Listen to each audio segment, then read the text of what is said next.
Beleza, rapaziada, estamos aqui para mais uma edição do Swish TV Show, né? Edição de terça-feira, dia 28 de abril. O mês tá acabando, hein? Caralho, filho. Mês voou, moleque. Ó, vamos aqui pra edição de hoje, pessoal. Vamos falar sobre os jogos 4 do primeiro round, né? Bora fazer o recap de todos os jogos 4.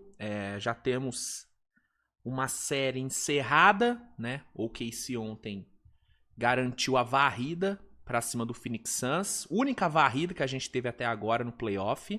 O Lakers teve a chance de varrer, né? Mas acabou entregando o famoso jogo da feijuca, né? Mas amanhã vai ter a chance de encerrar a série contra Houston.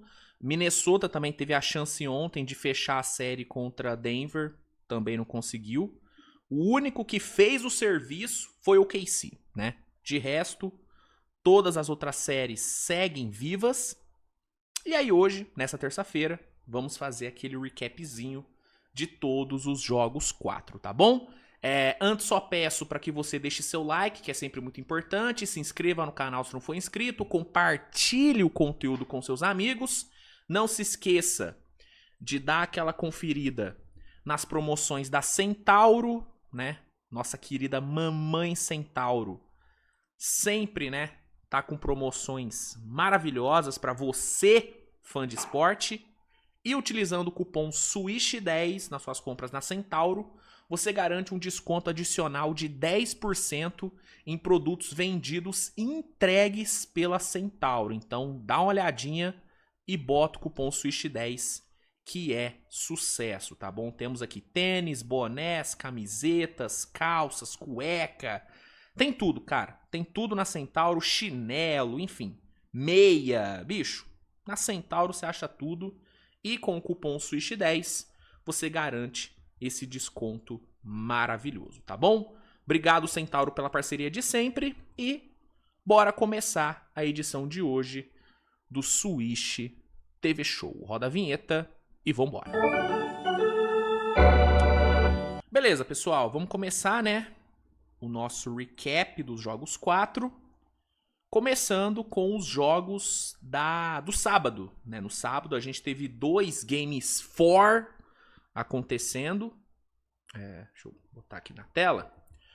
Primeiro foi o Knicks empatando a série contra o Atlanta Hawks, né? O Knicks que foi pro jogo 4 perdendo por 2-1, né? Com o Hawks vivendo um ótimo momento, jogando em casa, CJ McCollum voando. O Knicks foi lá em meio à pressão e dominou, né? Foi de longe o melhor jogo do Knicks na série e me arriscaria a dizer o melhor jogo do Knicks na temporada, tá?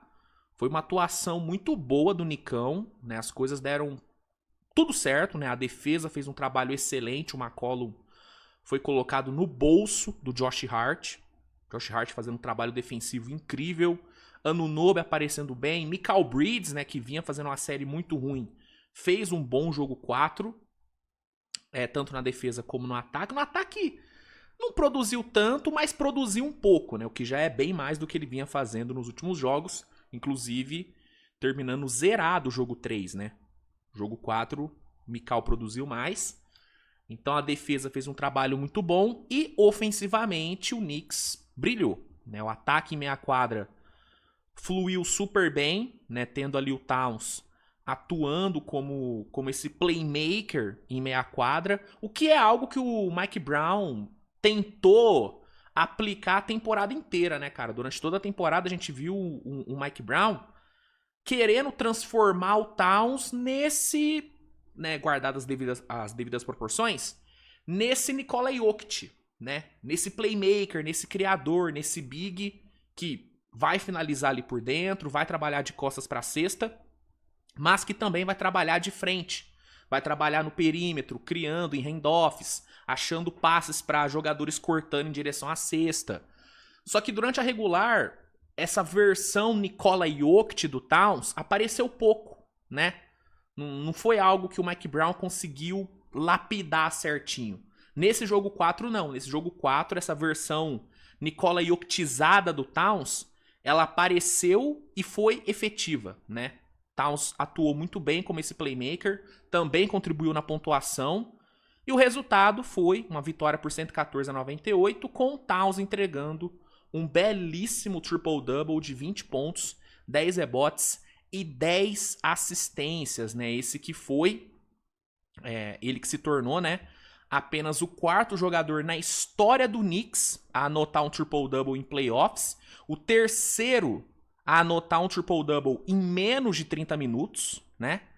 Então, uma atuação excelente do Towns e uma atuação excelente do Knicks, que culminou, né, na vitória e na série voltando para Nova York empatada, né? Então, grande atuação, grande jogo do Nicão, que agora, né, vai ter a chance de assumir, de retomar, melhor dizendo, né, a liderança da série, jogando lá no Madison Square Garden, tá? Um outro ponto importante desse jogo, né, falei da defesa do Knicks, né, a defesa do Josh Hart em cima do CJ McCollum. Uma coisa que o Knicks fez muito bem nesse jogo foi tirar o jogo de transição do Hawks, né? A transição do Hawks, que vinha machucando bastante o Knicks nos últimos 2 jogos, nesse jogo 4 não foi um fator, né? O Hawks terminou aqui, ó. O Hawks terminou o primeiro tempo sem nenhum ponto em transição, tá? 0 pontos em transição, né? Então, foi uma atuação realmente muito boa, onde o Knicks cauterizou tudo de bom que o Hawks vinha fazendo e conseguiu explorar muito bem as falhas defensivas do Hawks. O Hawks teve o Kuminga ficando bem abaixo, né, nesse jogo, ele que vinha de uma sequência muito boa de jogos. Nesse jogo ele não conseguiu ser tão efetivo. O próprio CJ McCollum, como eu disse, né, foi muito bem marcado pelo Josh Hart. O Dyson Daniels definitivamente não foi um fator nesse jogo. Não conseguiu ser um fator. A bola de 3 não caiu, né, o Hawks converteu, se não me engano, acho que só 23% para 3. Então, foi realmente uma atuação maravilhosa do Knicks.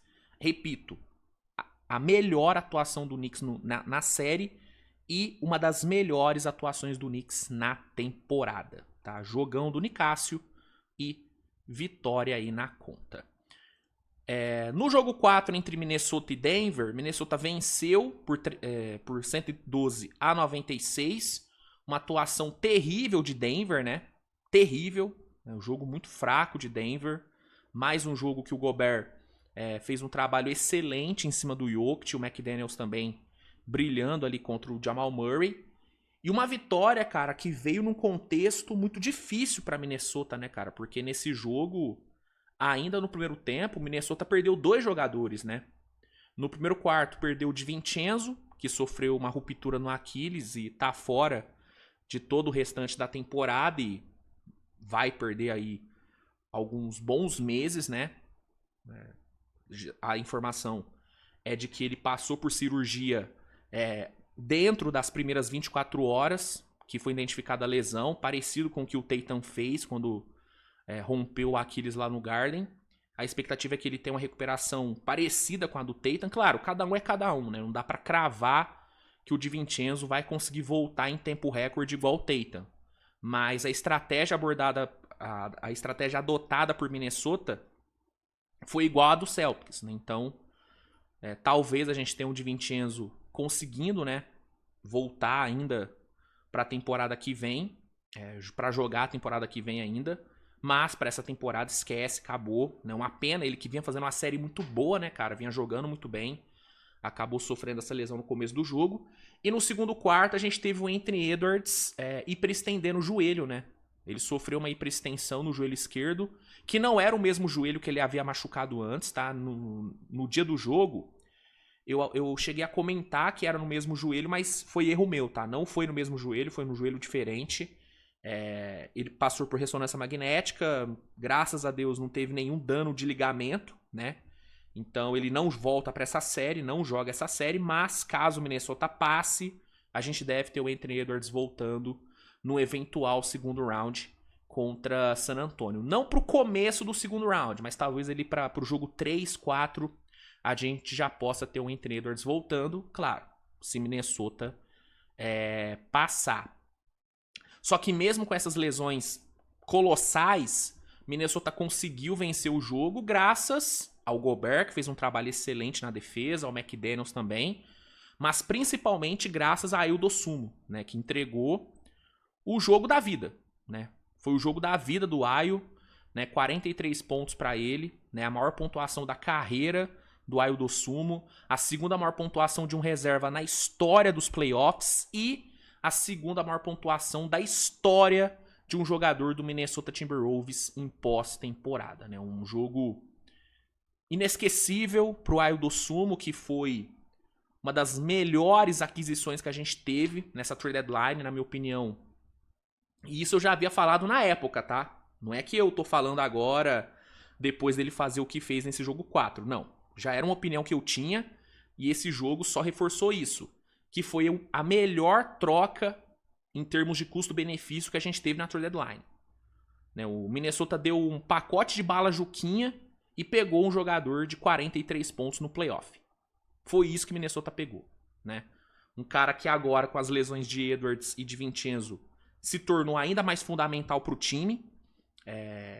E nesse jogo ele foi espetacular. Uma atuação monumental, histórica, que rendeu a vitória para Minnesota no jogo 4, permitiu com que Minnesota pudesse fechar a série no jogo 5. Acabou que Minnesota não conseguiu, né? Ontem Denver conseguiu sobreviver, né, numa grande atuação do Jokic. Primeiro jogo que o Jokic não foi colocado no bolso do Gobert, né? Ontem, muito pelo contrário, ele venceu a maioria dos duelos individuais com o Gobert.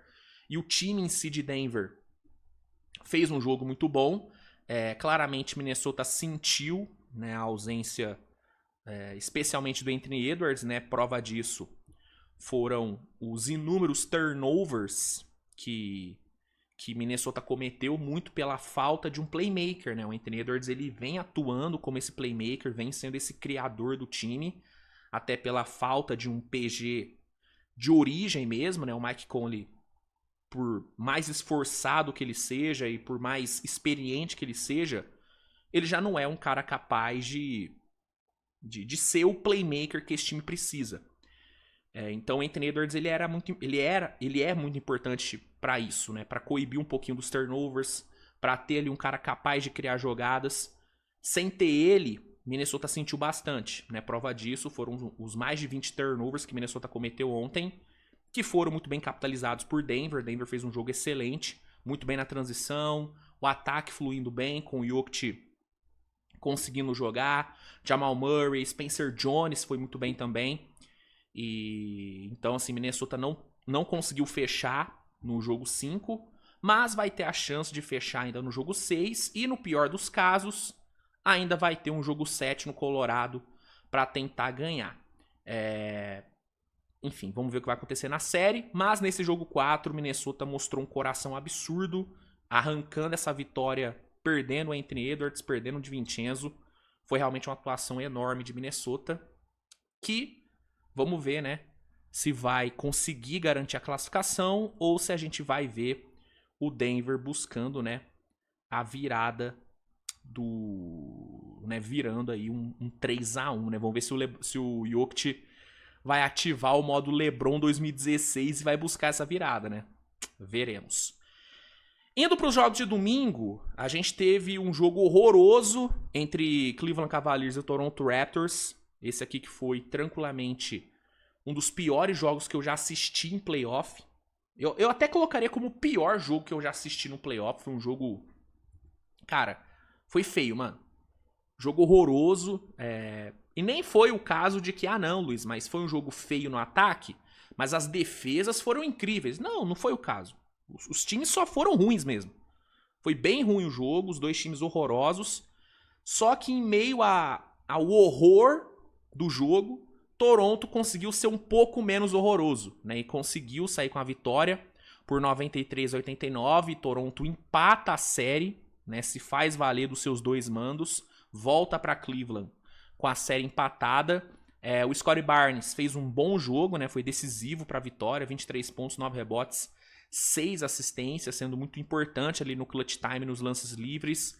O Colin Moran-Boyles, né, o novato, mais um jogo muito impactante dele, né, atuando muito bem, tanto na parte defensiva como na parte ofensiva. O banco o garrafão do Cavs não soube lidar com Colin Moran-Boyles, né, Evan Mobley, Jarrett Allen, os dois muito abaixo. Então, né, o menino aí sendo um fator muito importante. Inclusive, né, informação, o Colin Moran-Boyles teve o mesmo número de arremessos convertidos que o Evan Mobley e o Jarrett Allen juntos nesse jogo. Só pra vocês terem noção de como que o garrafão do Cavs foi mal e de como que o Moran-Boyles foi impactante. Uma coisa que fez muita diferença nesse jogo foram as runs que Toronto conseguiu, né? Em meio a um jogo horroroso, Toronto ainda arrancou algumas runs importantes, né? Teve uma run de 10-0 no segundo quarto, uma de 12-2 no terceiro quarto, e fechou o jogo com uma run de 17-5, né? O Cavs, que nos últimos 5 minutos de jogo acertou 2 cestas. 2 cestas, né? Foi muito mal o Cavs. Não que o Raptors tenha ido bem, mas foi um pouco melhor, o que foi o suficiente para conseguir uma vitória por 4 pontos, que deixa a série empatada. O Donovan Mitchell até teve, né, um finalzinho de jogo bom, apesar de no final ali ele ter tentado cavar uma falta ridícula, né, uma jogada muito mal pensada e muito mal executada pelo Donovan Mitchell, né, uma jogada muito ruim, mas apesar daquele último lance horrível, ele conseguiu arrancar alguns pontinhos importantes ali no final. Em meio a um ataque completamente insalubre do Cavs, ele conseguiu alguns pontinhos que permitiu que o Cavs tivesse a chance de vencer o jogo, mas no último lance ele foi muito mal, não conseguiu achar o arremesso que ele queria, tentou cavar a falta, não deu, e o Cleveland saiu com essa derrota, né? Perdeu a chance de abrir o 3-1 e agora a série está totalmente empatada. Importante citar também o péssimo jogo que fez o Harden, né? Nesses 2 jogos no Canadá, mano, o Harden combinou pra 15 turnovers, mano. Ele que nos 2 primeiros jogos foi muito bem cuidando da bola, né? Sendo esse cara que ditou o ritmo do jogo ali, especialmente em meia quadra. Nos jogos no Canadá ele foi muito abaixo, mano. E o que mais me incomodou nesse jogo 4 no Harden foi a atitude dele, cara. Sabe? Muito passivo no jogo, muito foda-se, sabe? Sabe quando o cara tá foda-se pro jogo? Perde a bola e não volta pra marcar, né? Volta andando. O Harden foi desse jeito, cara. Uma postura muito ruim. Não que ele tenha sido o principal culpado pela derrota, não. O time inteiro do Cavs foi horroroso. Na minha opinião, inclusive, o garrafão do Cavs, né? O Allen e o Mobley tem muito mais culpa no cartório do que o próprio Harden. Mas ele, como um dos líderes desse time, como, né, o cara que chegou para elevar o patamar desse time e tal, como organizador desse time, ele tem que dar o exemplo, mano. E nesse jogo ele ficou muito abaixo nesse quesito, né? O próprio Donovan Mitchell também, né? Os dois tiveram posturas que não me agradaram muito. Mas enfim, mérito do Raptors, que em meio ao caos que foi o jogo, conseguiu arrumar uma vitória. E tudo empatado, irmão. Vamos para Cleveland com a série 2-2. Aí a gente teve, né, um dos jogos mais espetaculares desse primeiro round, que foi o jogo 4 entre Spurs e Blazers. Jogo em Portland, né?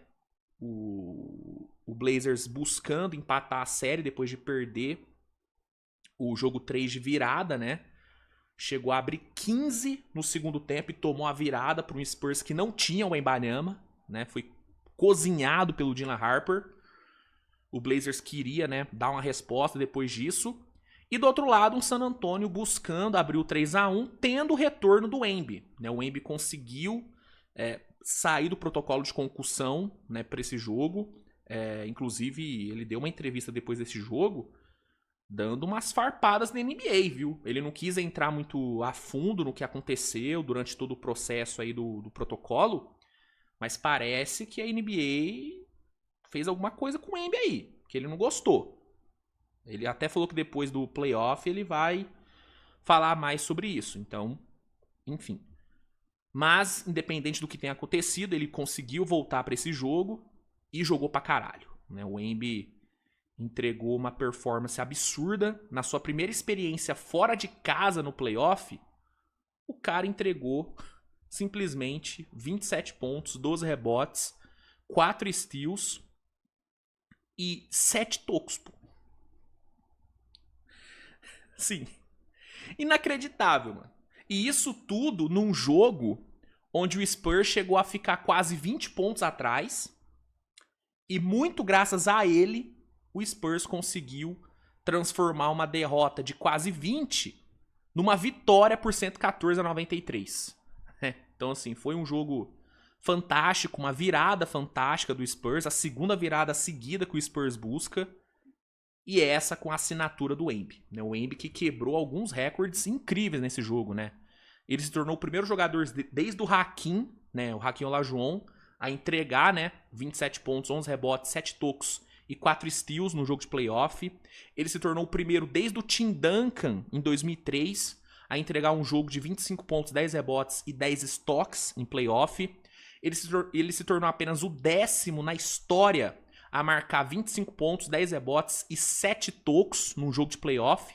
Né? Ele tá ao lado do Hakim, que fez isso 5 vezes, do Kareem, que fez isso 3, do Shaq, que fez 3, do Elvin Hayes, que fez 2, do David Robinson, que fez 2, e do Bob Lanier, do Alonzo Mourning, do Pat Ewing e do Tim Duncan, tá? Ele se juntou a essa lista e, reforço, na sua primeira experiência fora de casa no playoff. Bizarro, né? Bizarro, mano, o Wembanyama. O primeiro a fazer um jogo de 25 pontos e 5 tocos na sua estreia fora de casa no playoff. Né? Os 11 stocks que ele conseguiu nesse jogo é a maior marca de um jogador do Spurs em playoff. Né? O mesmo Spurs que já teve David Robinson e Tim Duncan. Ele é o primeiro a conseguir fazer isso. Né? Os 7 tocos é a maior marca de um jogador do Spurs em playoff desde o Tim Duncan em 2007. Fora, cara, eu posso listar um monte aqui, ó. Na era que se contabiliza enterradas, ele se tornou o primeiro na história a conseguir 7 enterradas no mesmo jogo em que deu 7 tocos no playoff. Então, assim, foi uma atuação histórica do Wembanyama e uma virada histórica de San Antonio, né, cara? Um jogo que o Spurs estava sendo dominado, né? Um primeiro tempo onde o Blazers deitou pra cima do Spurs. A verdade é essa, né? A transição do Blazers machucou demais o Spurs. O Avdija conseguiu todas as infiltrações que quis no primeiro tempo. Aí chega o segundo tempo e o Spurs muda o jogo. Muito pelo Embi, né? Que melhorou muito a sua defesa de transição. Trancou o garrafão do Spurs. O Avdija não conseguiu achar mais nada no segundo tempo. Nada. E no ataque, né, o Embi sendo muito importante, né, atuando ali como uma espécie de isca no garrafão, né, abrindo espaço para o Darren Fox, para o Castle, para o Harper, né, conseguindo ao mesmo tempo também produzir, né, sendo alvo ali de lobbies com o Stephen Castle, produzindo em cuts. Então, toda essa virada, toda essa vitória do Spurs, ela se baseou no jogo do Embi. O Embi fez tudo ser possível e o Spurs hoje, né, vai ter a chance de fechar a série. Né? A série pode ser fechada hoje com o Spurs garantindo a sua primeira classificação em playoffs desde o quê? 18? Não, antes, né? 17, eu acho, né? Porque eu acho que em 18 o Spurs nem conseguiu classificar da primeira rodada, né? Então, caso o Spurs se classifique, o que é o mais provável a acontecer, não duvidando do Blazers, mas pô, você se recuperar de 2 viradas dessa que o Blazers tomou é muito complicado, ainda mais jogando fora de casa. Então, se confirmando o cenário mais provável, o Spurs vai conseguir sua primeira classificação em muito tempo na pós-temporada e vai encarar ou o Minnesota ou o Denver Nuggets, com o Embi jogando nesse nível. Né? Então, boa sorte para quem pegar esse cara no segundo round, viu? Boa sorte. Então, sobre Spurs e Blazers é isso. Aí a gente teve o Celtics passando o carro no Philadelphia, né? Aqui não tem nem muito o que falar, o Celtics não deu a mínima chance pro Sixers, né? O Sixers que até teve o Embiid voltando, e voltou até bem o Embiid, né? Mesmo ainda longe do 100%, ele entregou um 26-10 com 6 assistências, né? Foi um bom jogo do Embiid. O problema foi que o resto do time não ajudou, né? A defesa do Sixers inexistiu e o Celtics castigou, né? A bola de 3 caiu, o Peyton Pritchard destruiu vindo do banco e o menino Jason Tatum acabou com o jogo, né? 30 pontos, 7 rebotes e 11 assistências. Esse foi o jogo que o Tatum entregou. O Tatum que na série tá com 24,8 pontos de média, 9,5 rebotes e 8,3 assistências. É o mesmo Tatum que há meses atrás estava se recuperando de uma ruptura no tendão de Aquiles. É isso, cara, assim, ele é fantástico, cara, o Tatum, ele é surreal, e eu que já admirava muito o Tatum, vendo ele voltar do jeito que ele voltou e no tempo que ele voltou, ele ganhou ainda mais meu respeito, mano. Ganhou ainda mais meu respeito e... É impossível você não gostar do Tatum, mano. A menos que você seja torcedor do Sixers, que aí é bem difícil você gostar do Tatum, porque o Tatum ele sempre bateu no Sixers. Sempre. Mas tirando o torcedor do Sixers, o fã de NBA que não gosta do Tatum, ele tem algum tipo de desvio de caráter, mano. Porque é um jogadorzaço, é um puta profissional, um puta pai, uma puta pessoa. E é um cara, mano, que... Assim, você pode falar o que quiser do Tatum, irmão. Mas se tem uma coisa que esse cara não é omisso. Ele pode errar, ele já teve a fase dele de pipoqueiro, né? A fase pipotatum dele. Mas, mano, desde que ele foi campeão, irmão, o Tatum, ele virou outro jogador, cara.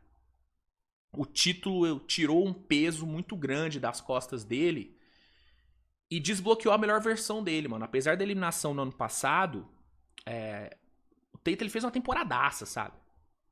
Uma temporadaça. E esse ano, cara, ele voltar da lesão que ele teve, no tempo que ele voltou e do jeito que ele voltou, é uma coisa impressionante, mano. Então, você pode não gostar do Tatum, mas você tem que respeitar esse cara, né? Você tem que respeitar esse cara. Ele que inclusive superou o John Havlicek como jogador do Celtics com mais atuações de 30 pontos, 10 assistências e 5 rebotes em pós-temporada, né? Só fica o registro, né? E pro Sixers, a série acabou, gente, a verdade é essa. Um 3-1 com o quinto jogo sendo no TD Garden, essa série acabou. Não tem a mínima chance do Sixers virar isso. A chance era nesse jogo 4. Sabe? 1-2 na série, você tendo o Embiid de volta, jogando em casa, era pro Sixers ganhar e empatar a série. Não conseguiu, foi amassado. E agora é questão de tempo. Se não for nesse jogo 5, vai ser no jogo 6. Né? Não tem como...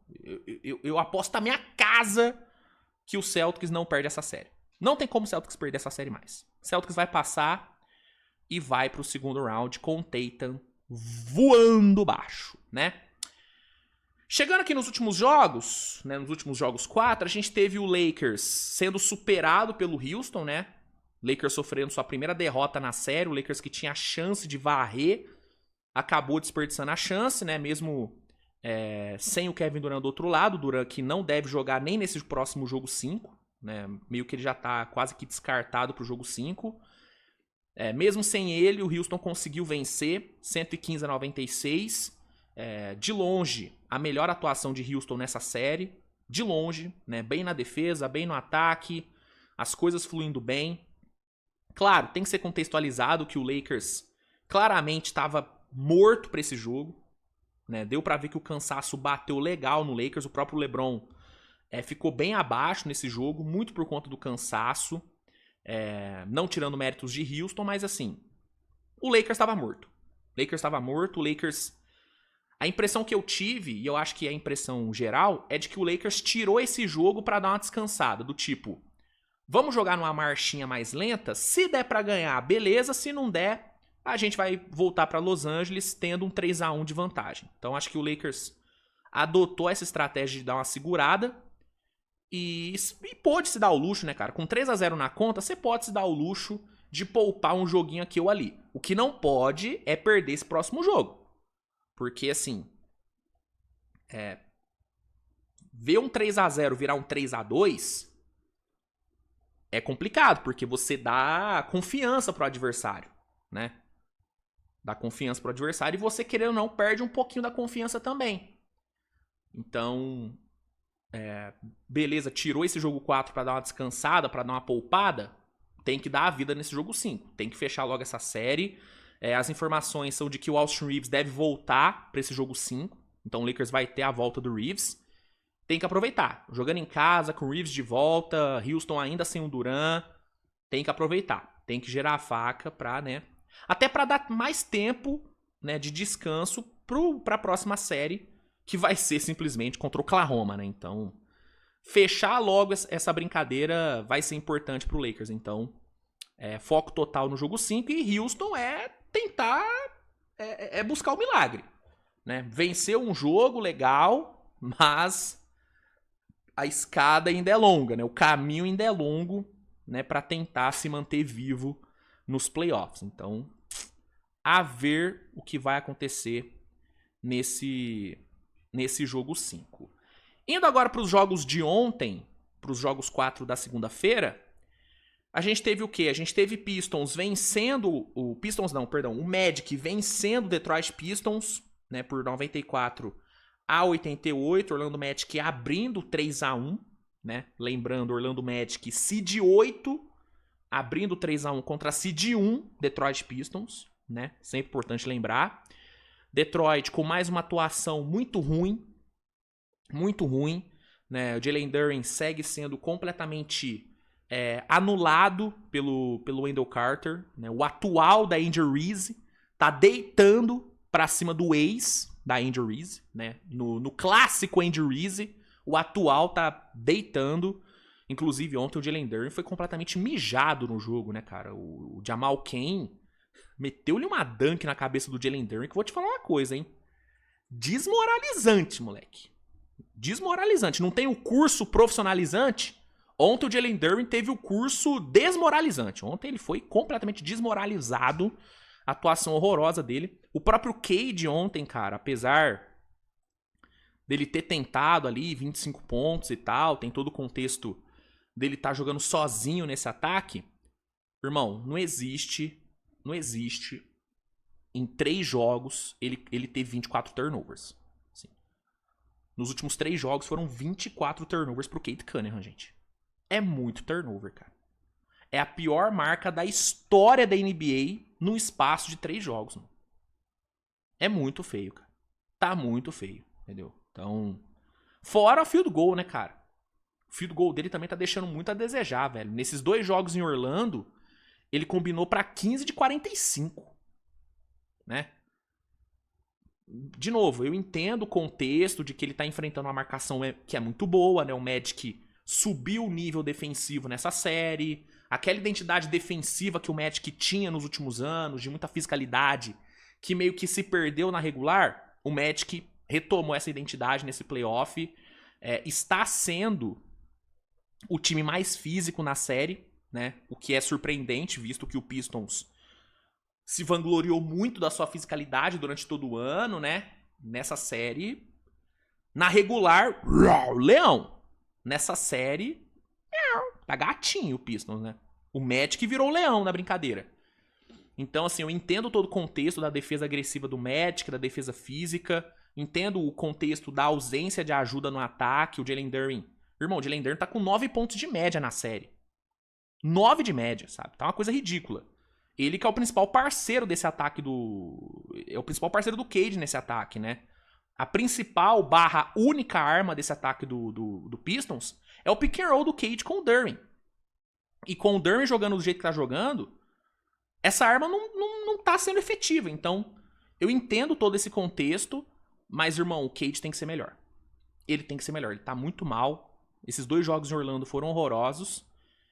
Em contraste, a gente tem o Magic jogando muito bem. né? Ontem o Desmond Bane voou, né? 22 pontos, 5 bolas de 3. Foi o único jogador em quadra capaz de matar bolas de 3, né? E fez diferença. Fez uma diferença absurda.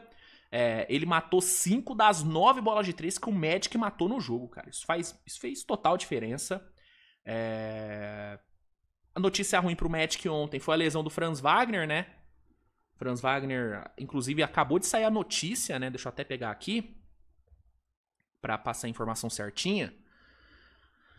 Saiu a notícia de que o Franz Wagner sofreu uma distensão, né, na panturrilha direita. A presença dele no jogo 5 é dúvida. E, enfim, uma preocupação aí pro Magic. Mas, sendo sincero, cara, se a série seguir do jeito que tá sendo, com o Pistons jogando do jeito que tá jogando e tudo mais, sinceramente, eu acho que mesmo sem o Franz, dá pro Magic ganhar, porque o Pistons tá muito mal, cara. Tá muito mal, tá muito feio o Detroit Pistons, né? Enfim, cara, é foda, porque a narrativa da Seed 1 cair pra Seed 8 é dura, mano. É dura. E aí não vai ter jeito. Cade vai ser cobrado, Duren vai ser cobrado, inclusive a extensão máxima que o Jalen Duren tava buscando nessa off-season, com esse desempenho no playoff, eu acho difícil ele conseguir, viu? Ele que tava sonhando aí com seus 240 milhões, eu acho que não vai dar, não. Não vai dar, não. Pelo menos se eu sou o Pistons, eu não dou essa grana na mão do Jalen Duren com esse desempenho dele no playoff. Não dou essa grana pra ele, não. Tá? Então, assim, o Duren vai ser cobrado, o Cade vai ser cobrado, e o JB Bickerstaff, por melhor que tenha sido o trabalho dele durante a regular, cara, um desempenho desse no playoff vai render críticas fortes, tá? Ainda mais porque ele tem um histórico de mal em playoff, né? O trabalho dele no Cavs foi colocado o ponto final exatamente por isso, pelos desempenhos ruins do Cavs em playoff.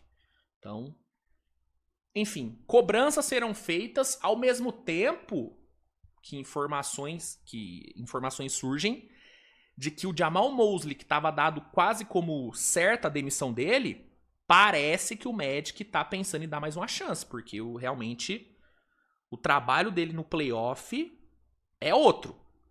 É outro trabalho em relação ao que foi na regular. Então, uma série de contrastes, né? Uma série de contrastes. Para encerrar a edição de hoje, para encerrar esse nosso recap dos jogos 4, falar sobre a única varrida, né? Oklahoma ontem garantiu a varrida para cima do Phoenix Suns, jogando lá no Arizona. O OKC, em mais uma atuação tranquila, venceu por 131 a 122. Garante a varrida, garante a classificação para o segundo round. Vai encarar, né? Ou Houston ou o Los Angeles Lakers. Uma varrida esperada, né?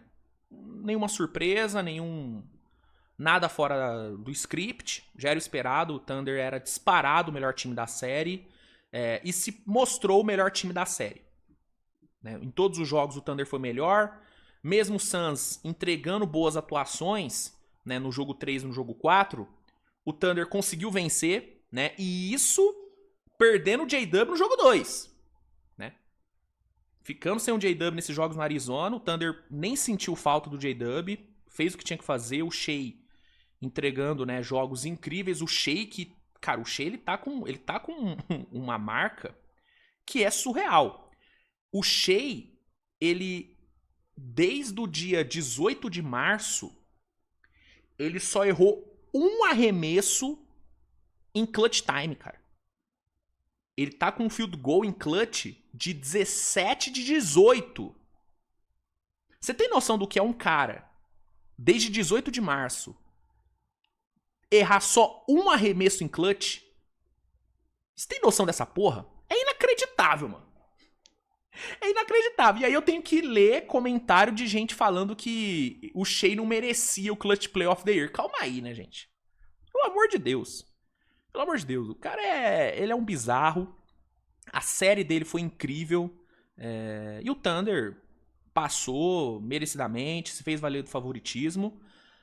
E agora que vem a Houston, que vem o Lakers, né? O Shea deu até uma declaração ontem, né? Já falando que assistiu todos os jogos da série entre Lakers e Houston, está preparado, sabe o que esperar dos dois. Então, é meio que é isso. Agora é o Thunder descansar, aproveitar que varreu, né?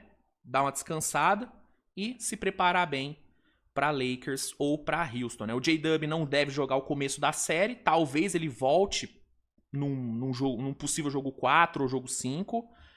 Então, mas sinceramente, com todo respeito a Houston e Lakers, mesmo sem o J-Dub, o Thunder é favorito contra qualquer um dos dois. Claro, se o Luka voltar e tal, com o Reeves voltando bem, vai ser mais difícil, né? Não quero adiantar meu palpite, né? Mas se o Luka não voltar, eu diria que o Thunder venceria em 5, mesmo sem o J-Dub. Com o Luka, aí eu já vejo um possível jogo 6. Mas, de qualquer forma, eu acho que o Thunder passa. E contra a Houston, sinceramente, eu acho que o Thunder não teria muitas dificuldades, não. A defesa de Houston é muito boa e tal, nos melhores dias, né? Nos dias bons, a defesa de Houston é boa. Mas eu acho que o Thunder tem totais condições de vencer também. Mas é aquilo, né? Dá pra ganhar sem um J-Dub? Óbvio que dá. Mas se der pra ter ele, melhor, né? Então, torcer pro nosso querido Cururu, né? O nosso querido cachorro Cururu, Pitbull. Torcer pro Pitbull voltar logo. E agora é descansar, né? Pro Thunder descansar. Pro Phoenix é pensar no futuro, né? Foi uma temporada boa, né? Acho que nem o torcedor mais otimista do Phoenix Suns acreditava nesse time chegando no playoff, né? Ainda mais deixando nomes como Clippers, Warriors e Dallas no caminho, né? Eu, pelo menos na prévia, enxergava esses 3 times ficando na frente do Phoenix na temporada. Então, Phoenix superou todas as expectativas. Jordan Watt teve um ótimo primeiro ano como head coach, foi um trabalho muito bom. Tem coisas a melhorar, eu acho que ele errou muito em algumas rotações nessa série, né? Subutilizou o Maluat, subutilizou o Rashir Fleming, deveria ter dado mais minutos para os meninos. Mas acho que tudo faz parte do aprendizado, né? O ano do Jordan Watt foi bom, a temporada do Phoenix foi boa, Dillon Brooks teve um grande ano, Colin Gillespie evoluiu bastante. Quem não me agradou muito na temporada do Suns foi o Devin Booker. Eu achei a temporada do Devin Booker muito qualquer coisa.